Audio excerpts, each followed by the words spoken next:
Here we're going to take a look at attribute hierarchies. Right now we're in bids and we're browsing through different dimensions. Right now I'm in the product dimension, which is not where I want to be. So we're going to come over and take a look at the source currency dimension like we used in the last little presentation down here. Source currency dimension, you notice, has no hierarchies. We have our attributes listed over here. I'm going to come on over and I'm going to take a look at the browser tab. And if I look at the hierarchies listing up in here and pull down this, you see the only thing I have is my two attributes, source currency and source currency code.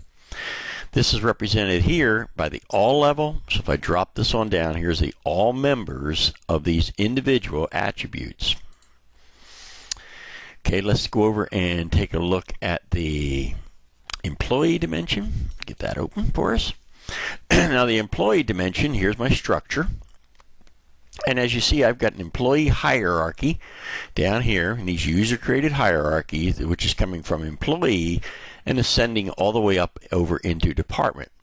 Here's the data source view, and it's interesting to note here that I have a self-referencing key. So I'm going to come over into browser, and taking a look down here in the browser, my hierarchy is employee department. If I pull this on down, you notice I have two hierarchies. That employees, there is that self-referencing key, which I just came through and mentioned. But here's employee department. Again, let's go back over to dimension structure. Here's employee department, dropping it on down, back over into browser. Now I've taken the all level, which cleverly has everything within it. It's probably why they call it all.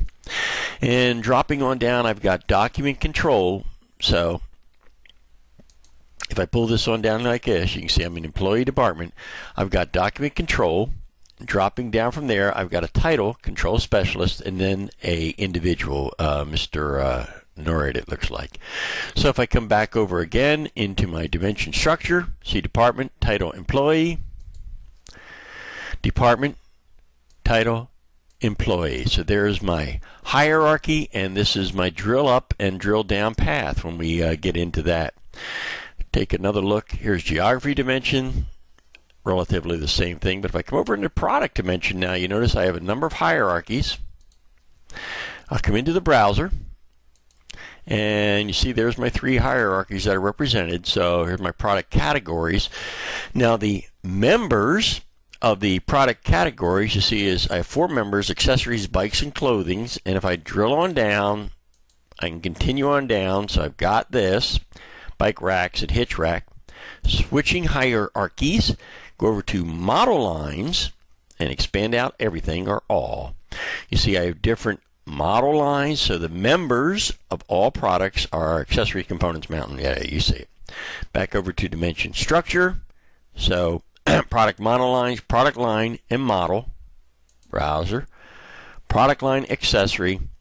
There's your model as you drop on down like that. Hierarchies are very handy. They give you your drill up and drill down paths as we go through the cube so that the users can get through. In MDX, they're going to give us the ability to create reports that are very simply give us detailed, summarization and details.